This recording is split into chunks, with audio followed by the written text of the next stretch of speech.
Assalamualaikum. Ayat kursi antara ayat yang paling mulia dalam Al-Quran. Sebab ayat kursi diperintahkan oleh Allah Subhanahu Wa Taala untuk diturunkan di muka bumi oleh Jibril dan 70,000 para malaikat yang lain. Dan masa ayat kursi diturunkan di bumi, terjadinya gempa bumi seluruh dunia ni. Sehingga larinya syaitan-syaitan serta iblis ketakutan. Ini saya nak ceritakan kehebatan ayat kursi sebagai pendinding kita daripada jin dan syaitan.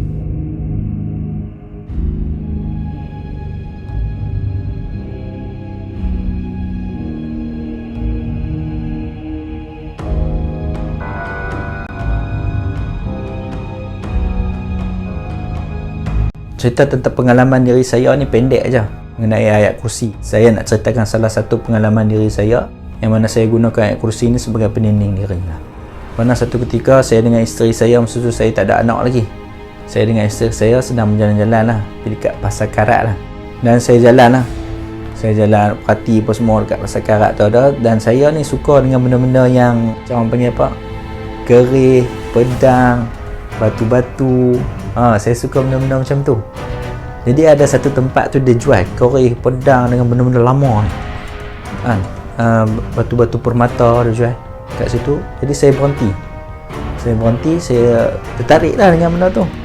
Sambil-sambil saya duduk tengok kerih-kerih pedang lama-lama ni, pedang-pedang kuning semua ni kan, dengan batu-batu yang ada dekat situ. Saya ternampak satu kerih yang cantik lah.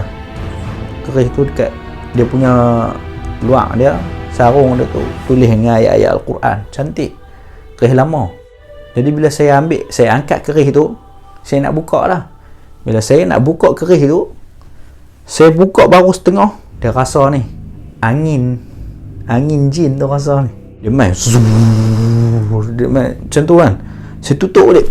Kalau ikutkan adat lah orang Melayu kita ni, kerih dia tak boleh buka setengah tau. Kalau kerih ni adat dia, kalau kita nak buka daripada sarung tu, kita kena buka terus sekali, tarik, tengok baru boleh masuk balik. Jangan kita buka setengah tutup. Orang tua-tua cukup marah kalau kita buat macam tu. Saya buat macam tu bukan sebab apa, sebab saya rasa jin tu, rasa aura khadam tu ada saya tutup tu. Bila saya tutup tu, owner kedai tu duk marah saya, duk boleh tiap, apa hang ni hantar tak boleh buat macam tu, apa ni adat tak ada lah, adab yang kerih macam mana. Kita orang tua ni kot tikam ya. Dia duk geram kat dia. Tak, kita stop kat cerita kat situ. Saya nak cerita pasal benda lain pula, pasal benda-benda lama ni. Kebiasaannya jin-jin ni dia suka duduk dekat benda-benda lama dan benda-benda yang kita sayang. Itu kebiasaannya lah. Benda-benda lama yang turun-temurun yang kita sayang, kita duk jaga elok-elok dia, jin suka duk pergi berdamping duduk situ. Kadang-kadang kita tak ni pun, kita tak pergi puja dia, tak layuk dia dengan asap ke apa ke, kita tak buat apa pun, tak puas limau atas dia apa pun. Tapi tiba-tiba tak ada kan, kita pun tak tahu sebab apa. Kadang-kadang dia memang suka dengan benda-benda macam tu. Tak kira lah benda, kadang-kadang kita tak buat apa pun dia boleh masuk sendiri. Tambah lagi yang kita duk puja, duk pi perah limau ke apa ke, duk panggil masuk, memang masuk lah tu, memang confirm masuk.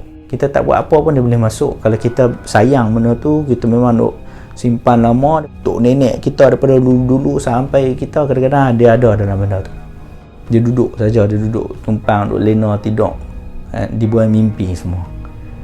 Dan bila saya tutup, duk kena boleh tiap, lepas tu saya letak, saya belah tu malas nak layan. Masa saya balik rumah tu, ni bahu ni jadi berat dia rasa macam ada benda tu menempel kat belakang ni. Ya Allah Akbar. Masa tu saya pun tak tahu nak buat apa ni, macam mana ni, apa aku nak buat ni. Tapi saya buat apa yang guru saya pesan lah. Guru saya dia dah bagi, kalau kita nak jauhi diri pada gangguan, guru saya pesan baca ayat kursi 7 kali. 7 kali tu macam mana? Sekali kita baca Allahu la ilaha illa huwal hayyul qayyum sampai habis ila akhir ayat, kita niat jadi benteng kat depan kita hembus depan. Allahu la ilaha illa huwal hayyul qayyum sampai akhir ayat, kita niat untuk jadi benteng kita hembus kat belakang. Seterusnya macam tu, baca ayat kursi, hembus kanan, niat jadi benteng, hembus kanan, Baca ayat kursi niat jadi benteng hembus kiri. Baca ayat kursi niat jadi benteng hembus atas.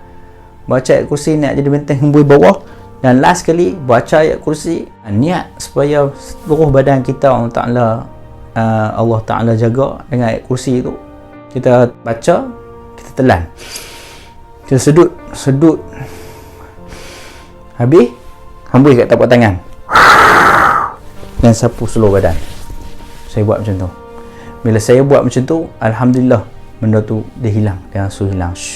Dia hilang. Lega. Tapi tu saya nak cerita tu kehebatan ayat kursi. Kalau kita kena gangguan apa-apa aja, baca ayat kursi. Banyakkan baca ayat kursi. Jin, syaitan tu cukup takut dengan ayat kursi. Malahan ayat kursi ni kalau kita baca setiap kali lepas solat, ni Rasulullah janji ni, kalau kita baca setiap kali lepas solat fardu, kita baca ayat kursi 5 waktu sehari semalam, Allah Ta'ala jamin kita antara mati kita, hidup dan mati kita adalah syurga. Maksud dia kita mati-mati memang kita masuk syurga. Beramallah dengan ayat kursi, bukannya untuk jin syaitan apa semua, tapi beramal dengan ayat kursi untuk apa? Untuk cari redha Allah Subhanahu Wa Taala. Ayat jin syaitan tu nombor 2 lah. Yang pertama sekali nak cari redha Allah Subhanahu Wa Taala. Allahu a'lam.